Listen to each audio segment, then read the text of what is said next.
Online ઈ-ફાર્મસી દ્વારા દવાઓના વેચાણ અને ભારે ડિસ્કાઉન્ટના વિરોધમાં All India Organisation of Chemist અને ડ્રગિસ્ટ દ્વારા આપવામાં આવેલ દેશવ્યાપી હડતાલના એલાનમાં અંકલેશ્વરમાં સજ્જડ સમર્થન મળ્યું હતું. આજે યોજાયેલી 24 કલાકીય હડતાલમાં અંકલેશ્વર શહેર તેમજ જીઆઈડીસી વિસ્તારના 300થી વધુ કેમિસ્ટો જોડાયા હતા, જેના કારણે અનેક વિસ્તારોમાં મેડિકલ સ્ટોર બંધ જોવા મળ્યા હતા. કેમિસ્ટ એસોસિએશનના પ્રતિનિધિઓએ જણાવ્યું હતું કે ઓનલાઈન માધ્યમથી દવાઓના વેચાણમાં યોગ્ય નિયંત્રણોના અભાવે પરંપરાગત મેડિકલ સ્ટોરના વ્યવસાય પર ગંભીર અસર પડી રહી છે.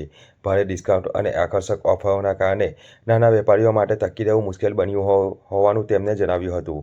હડતાલ દરમિયાન કેમિસ્ટોએ દર્દીઓના સુરક્ષા અંગે પણ ચિંતા વ્યક્ત કરી હતી. તેમના મતે ઓનલાઈન પ્લેટફોર્મ પર નકલી અને બિનઅધિકૃત દવાઓના વેચાણ વધારો થવાનો ખતરો છે, જે લોકોના આરોગ્ય માટે ગંભીર જોખમ ઊભું કરી શકે છે. કેમિસ્ટોએ સરકારને ઈ-ફાર્મસી માટે કડક નિયમો અમલમાં મૂકવા તેમજ પરંપરાગત મેડિકલ સ્ટોર્સના હિતોની રક્ષા કરવા માંગ કરી હતી. મહેશ પટેલ, અંકલેશ્વર ઉમા મેડિકલથી, Ankleshwar druggist and chemist association president અને સાથે સયાજી ઝોનનો પણ પ્રેસિડેન્ટ છું. અને અમારી માતૃ સંસ્થા all India druggist and chemist એસોસિએશનના જે આપેલા બંધના એલાનના કારણે અમારે બધા જ કેમિસ્ટ મિત્રોએ જડબે સલાક બંધ પાડી અને પ્રતિક રૂપે અમે વિરોધ નોંધાવ્યો છે. અને આ એસોસિએશનની જે માગ છે, અમારી માગ એક એવી છે કે ઓનલાઈનની અંદર જે દવાઓ અને એમાં પણ પ્રતિબંધિત દવાઓ, જે નાર્કોટિક દવાઓ જે ઓલ ઇન્ડિયામાં વેચાઈ રહી છે અને ઓનલાઈનના કારણે એ બધી દવાઓ જે સરકારે કંટ્રોલ કર્યો છે પણ છતાંય ત્યાં ફૂલ ફ્લેશ વેચાય છે અને યુવાધન નશાના રવાડે ચડતું જાય છે. એ પણ અમારો વિરોધ છે.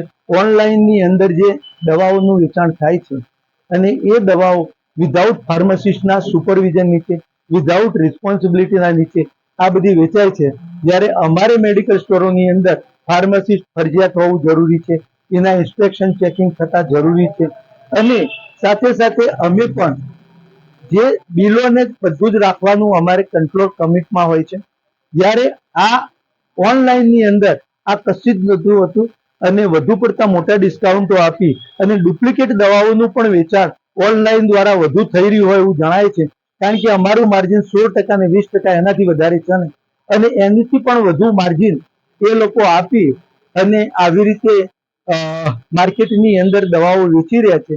તો આપને નમ્ર વિનંતી કે આ મોટા ડિસ્કાઉન્ટ તો આવે છે ક્યાંથી? કારણ કે એવું તો દવાની અંદર એવું માર્જિન છે જ નહીં. તો આ બધા જે દવાઓના ડિસ્કાઉન્ટો વધુ પડતા આવે છે એના કારણે ડુપ્લિકેશન બહુ વધારે થાય છે. અને જન જાગૃતિની અંદર આ સ્વાસ્થ્ય જાગૃતિ અભિયાન અમે ચલાવવા માટે આ બંધનું એલાન અમે આપ્યું છે.